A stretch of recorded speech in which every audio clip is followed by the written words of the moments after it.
Arayı arayı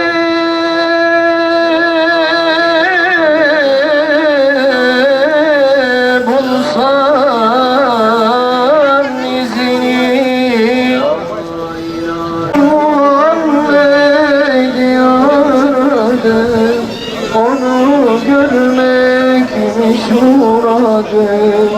Medine'nin yollarında, Medine'nin yollarında,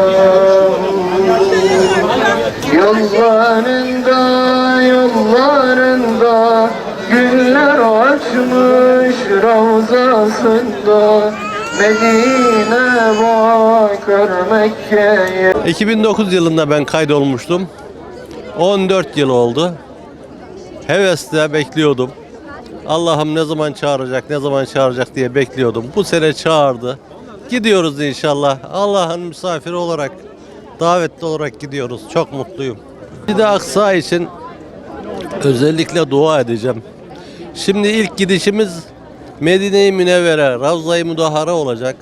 Resulullah'ın kabri şerifinde ziyaret ettikten sonra orada ve daha sonra Arafat'ta, Müzdelife'de, Kabe-i Muazzama'da bu Kudüs'ün kurtulması için Ebrehe'nin nasıl yok edildiğini Allah'ım biliyor, yapıyor, o yaptı. İnşallah bu İsrail'i ve İsrail'in yandaşları olan Amerika'sı, İngiliz'i, Fransız'ı, Alman'ı da hepsini de inşallah yok edecektir.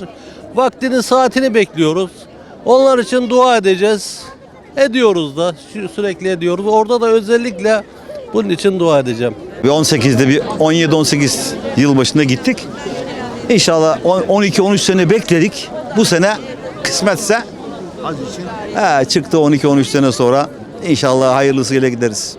Aksa bizim ana mabetimiz, yani esas mabetimiz orası. Yani bütün peygamberlere namaz kıldıran peygamberimizin şeyi orası.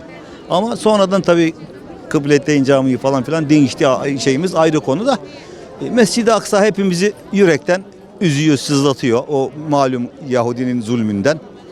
Başka ne diyelim yani? Allah millete, Müslümanlara sabırlık versin diyelim. Başka ne diyeceğiz? Birlik, beraberlik versin. Şimdi duyguları anlat derken şimdi heyecan dorukta, biliyorsunuz.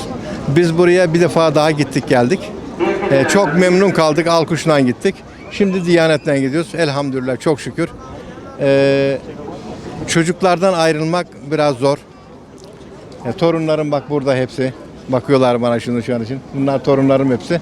İnşallah en yakın zamanda işgal altından kurtarılır. Gazze çocukları çok perişan. Televizyonlarda görüyoruz. Anca dua edebiliyoruz orada. 5 seneden sonra ilk defa çıktı. Bayağı bir heyecan var yalnız. Çok şükürler olsun. İnşallah Rabbime kavuşacağız. Onu düşünüyorum. Dua edeceğim. Duadan başka elimizden bir şey gelmiyor maalesef. Ama dualarımız onlarla. İnşallah Rabbül Alemin onlara da hayırlısı neyse. Dua edelim onlarla beraber. İyi olur inşallah diyorum. Hayırlısı işte 12 seneden beri bekliyoruz. Çıktı. İşte bizden mutlusu yok. Allah herkese nasip etsin. Allah onlar için de dua edeceğiz. Rabbim nerede mazlum varsa onlar için dua edeceğiz Allah'ın izniyle.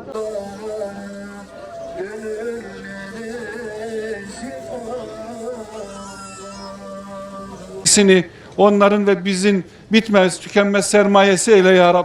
Onun şefaatine nail olmayı nasip eyle. Ona layık ümmet olmayı nasip eyle. Kardeşlerimizin orada yapacakları dualarını sen kabul eyle. Medine'den senin Kabe'ne gelirken sanki haşir olmuş, kabirden kalkmış, senin Habibin Muhammed Mustafa'nın koluna girmiş ya da onu önüne almış, senin huzuruna geliyormuşçasına Kabe'ye gelmeyi nasip eyle.